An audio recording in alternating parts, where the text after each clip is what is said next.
Kanalıma ve mutfağıma hoş geldiniz. Bugün sizlerle birlikte öyle güzel bir Ramazan pidesi tarifi hazırlayacağız ki kesinlikle dışarıdan aldıklarınızdan lezzet olarak hiçbir farkı olmayan bir pide tarifi olacak. Baştan da belirtmek istiyorum ki daha önceden denemediğim ve beğenmediğim hiçbir tarifimi siz değerli takipçilerimle paylaşmıyorum. Fazla da kıymetli vaktinizi almak istemiyorum. Hemen tarifime geçmek istiyorum. Buyurun hep birlikte tarifimizin yapılışına geçelim. Pidemiz için bütün malzemelerim burada. Sırası geldikçe sizlerle tek tek paylaşacağım. Bir paket kuru maya ilave ediyorum. Hemen suyumu da üzerine ilave ediyorum. 3 bardak ılık suyum var. Yarım çay bardağından biraz fazla da sıvı yağ ilave ediyorum. Sizler dilerseniz zeytinyağı da kullanabilirsiniz. Tamamen tercihinize kalmış. Bir tatlı kaşığı şeker, bir tatlı kaşığı da tuz ilave ediyorum. Unumu almadan önce malzemelerimi bir karıştırmak istiyorum. Tamam, yeterli.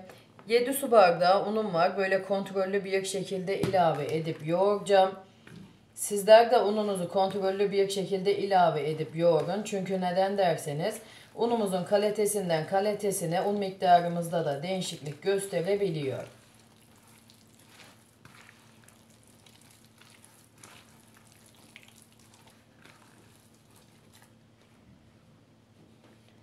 Ben unumun hepsini ilave ediyorum. Şimdi hamurumu pürüzsüz hale gelinceye kadar yoğuracağım ve hafif ele yapışır bir hamur elde edeceğim. Bilginize. Evet, pürüzsüz hale gelinceye kadar hamurumu yoğurdum. Hemen şöyle kıvamını göstereyim. Gördüğünüz gibi ele yapışır bir hamur elde ettim. Şimdi ağzını kapatacağım ve sıcak bir ortamda 45 dakika mayalanmaya bırakacağım. Hamurumuz mayasını aldım. Şimdi hemen böyle elimi birazcık yağlıyorum ve bu kenardan hamurumu üste doğru alıp katlama işlemi yapıyorum. Bu katlama işlemi çok önemli arkadaşlar. Bu katlama işlemini kesinlikle yapmamız lazım.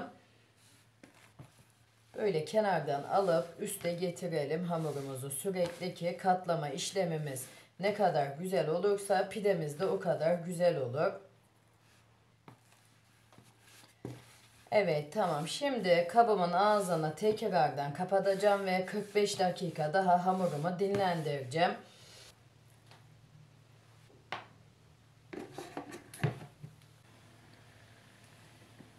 Hamurumuz 45 dakika dinlendi. Şimdi ikinci kez katlama işlemi yapacağız hamurumuza. Yine bu şekilde kenardan alıp üste doğru katlayacağız.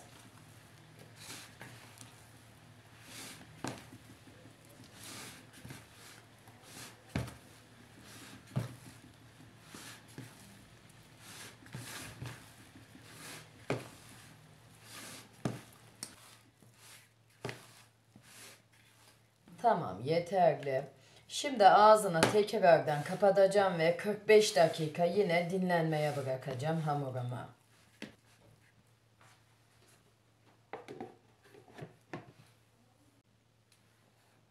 Evet, hamurumuz ikinci kez dinlendi.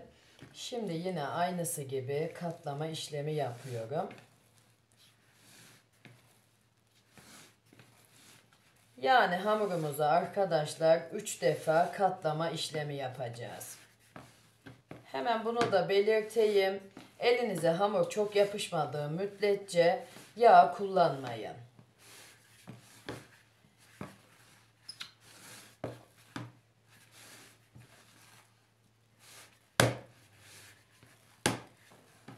Bu kadar yeterli. Hamurumu yeterince katladım.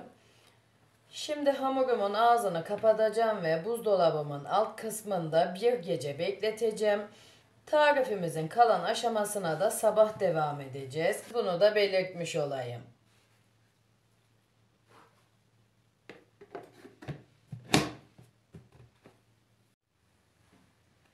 Hamurumuz bir gece dolabımızda bekledi. Hemen şöyle göstereyim. Bakar mısınız?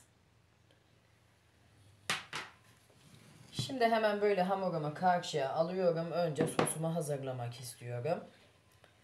Yarım çay bardağı soğuk su ilave ediyorum. Soğuk suyumla unumu açacağım. Sonra sıcak suyumu ilave edeceğim.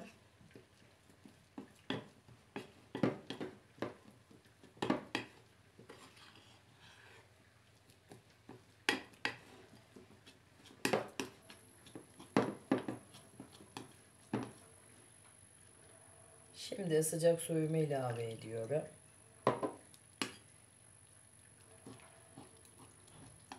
Ve iyice açılana kadar çırpacağım.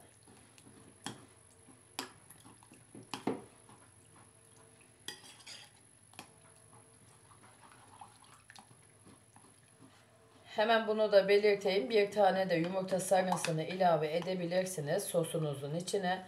Ben ilave etmek istemiyorum. Yani ben pidenin üzerinde yumurta sevmiyorum açıkçası. O yüzden ilave etmiyorum. Eğer sizler seviyorsanız dediğim gibi bir tane de yumurtanın sarısını ilave edebilirsiniz.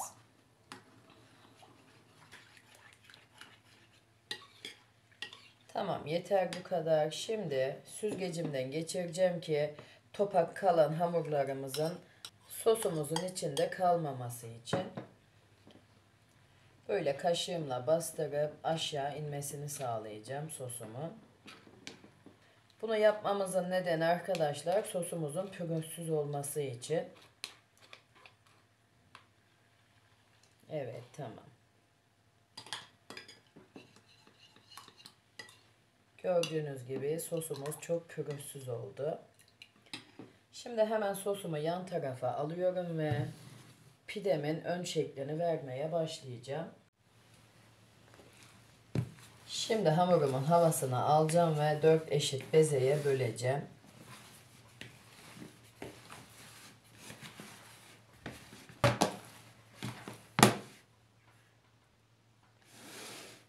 Böyle masamın üzerine birazcık mısır unu ilave ediyorum ve hamurumu üzerine alıyorum.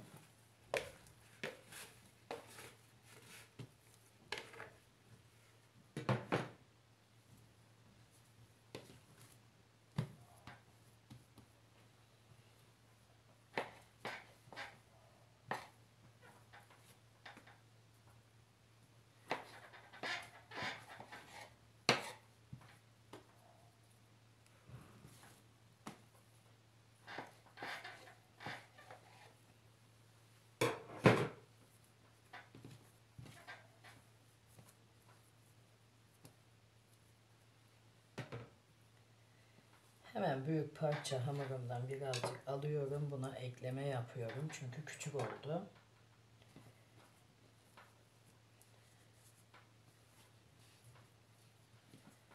Şimdi fazla bastırmadan hemen şu şekilde bezemi oluşturuyorum.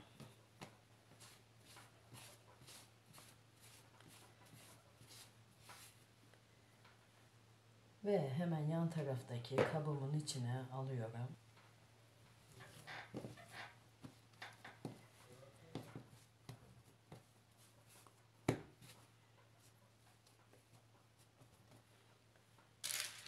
Şimdi hemen yağlı kağıdımı alıyorum ve bezemin bir tanesini üzerine alıyorum.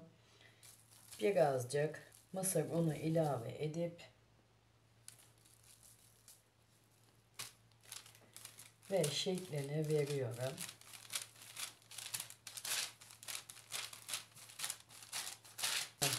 Böyle bir parmak kalınlığında olacak şekilde hamurumuzu açalım.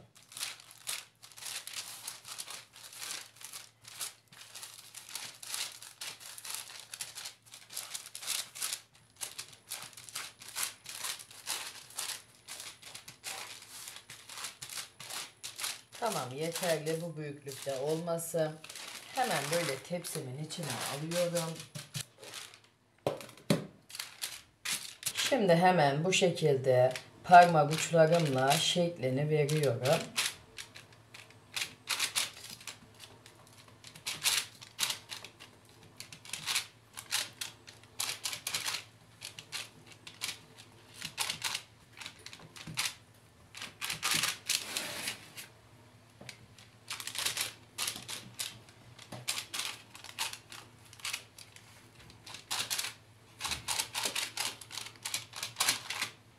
Böyle üzerinden 2-3 kere geçelim ki pidemizin şekli belirgin olsun.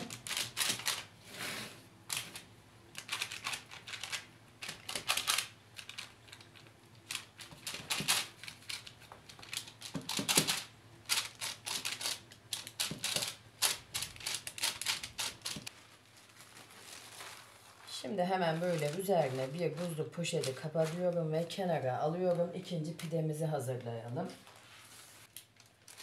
Hemen böyle yağlı kağıdımı alıyorum ve üzerine biraz mısır unu ilave ediyorum. Ve hamurumu üzerine alıyorum. Yine bir parmak kalınlığında olacak şekilde açıyorum.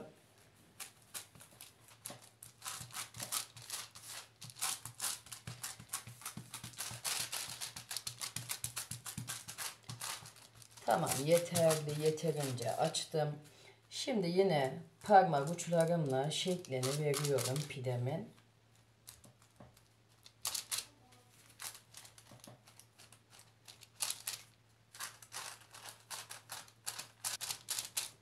Yine böyle üzerinden geçiyorum ki pidemiz piştiğinde belirgin olsun şekli.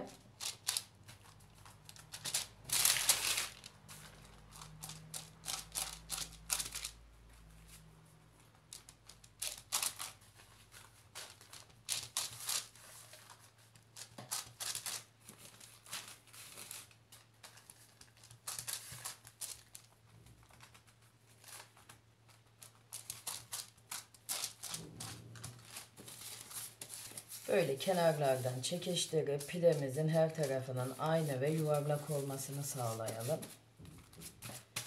Bu şekilde. Şimdi yine tepsimin içine alıyorum. Şimdi diğer hamurlarıma da sizlere gösterdiğim gibi hazırlayıp bitireceğim ve 1,5-2 saatte tepsi mayası yapacağım, bilginize. Pidelerimiz 2 saat tepsi mayasına da aldı. Hemen böyle üzerindeki poşetimi alıyorum.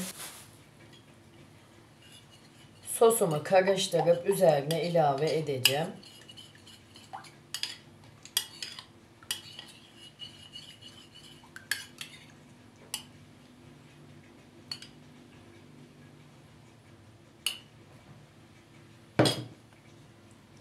Hemen böyle her tarafına gelecek şekilde dağıtalım yüzeyden sosumuzu. Yine şu şekilde belirginleştirelim pidemizin şeklini.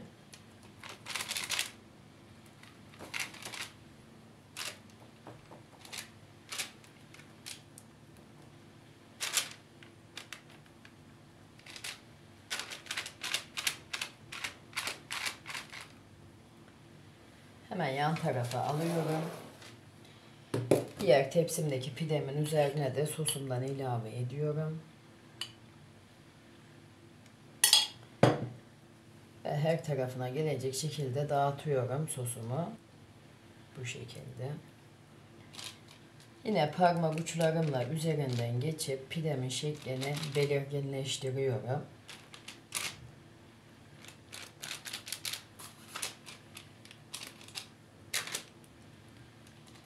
Şimdi diğer pidelerimin üzerine de sosunu ilave edeceğim ve sonra susamımı ilave edeceğim. Susamımıza da ilave edelim. Burada 1 yemek kaşığı kavrulmamış beyaz susamım var. 1 çay kaşığı da çörek otu kullanıyorum. Sizler sevmiyorsanız çörek otu kullanmayabilirsiniz. Tamamen tercihinize kalmış. Şimdi fırınımı alt üst fan ayarda 230 dereceye ayarlayacağım. Önceden 10 dakika ısındıktan sonra pidelerimi katıp altı üstü kızarana kadar pişireceğim. Her tarifimde olduğu gibi bu tarifimde de belirtmek istiyorum. Sizler kendi fırınınızın ayarına göre ayarlayıp pişirirseniz daha güzel sonuçlar alırsınız. Çünkü neden derseniz fırınlarımızın markası aynı olmadığı için pişirme süresinde de değişiklik gösterebilir. Evet, pidelerimiz pişti. Benim fırınımda yarım saatte pişti. Bunu da hemen belirtmiş olayım. Hemen şöyle yakından da göstereyim. Yani bakar mısınız, göz göz kabarmaya doyamayan çok güzel bir pide tarifi oldu. Kesinlikle gönül rahatlığıyla da yapabileceğiniz, biraz uğraştırıcı olsa da inanın ki uğraştığınıza ve verdiğiniz emeğe değecek bir pide tarifi kesinlikle. Aslında zor bir pide tarifi değil, sadece bekleme aşaması uzun olduğu için birazcık uğraştırıyor gibi gelebilir ama dediğim gibi yapılışı çok kolay, bekleme aşamasına da değecek bir pide tarifi oldu kesinlikle. Hemen böyle içine açıp göstermek istiyorum. Bunu da belirtmek istiyorum. Hemen pideleriniz piştiğinde sofra bezinizin arasına alın arkadaşlar. Çünkü neden derseniz fırından çıktığında pidemiz o kadar sert oluyor ki bu sizi korkutmasın. Sofra bezinizin arasına aldığınızda inanın ki pamuk kadar yumuşacık bir pide oluyor sonrasında. Hemen şöyle yakından da göstereyim. Yani bakar mısınız, göz göz kabarmaya doyamayan bir Ramazan pidesi tarifi oldu. Dışarıdan aldıklarımızdan asla bir farkı olmayan, sadece arkadaşlar sizlerden ricam vermiş olduğum püf noktalarına birebir uyarsanız böyle benim gibi çok güzel bir pide tarifi elde edersiniz. Yani belki hepinizin izlemeye zamanı yoktur. Sadece açıklama kısmına bakıp da yapıyor olabilirsiniz. Ama elinizden geldiği kadar videomu izleyerek yaparsanız daha güzel sonuçlar alırsınız. Tarifimden bunu da belirtmiş olayım. Hemen böyle bir parça kesip içine de açıp göstermek istiyorum.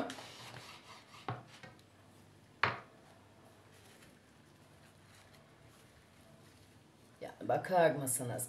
Asla hamursu değil, göz göz kabaran bir pide tarifi oldu. Gönül rahatlığıyla yapabilirsiniz. Bunu da belirtmiş olayım, her tarifimde olduğu gibi. Evet, bugünkü tarifim de buraya kadardı. Sizler böyle son dakikasını izlerken tarifimin ben de sizlere yavaş yavaş veda edeyim. Yine tarifimle alakalı aklınıza takılan sorularınız olursa yorumlar kısmına yazarsanız elimden geldiği kadar hızlı cevap vermeye çalışıyorum. Bunu da belirtmiş olayım.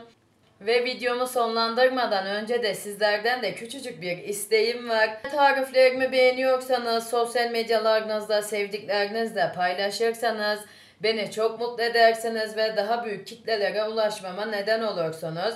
Evet, kendinize iyi bakın. Allah'a emanet olun. Hoşça kalın.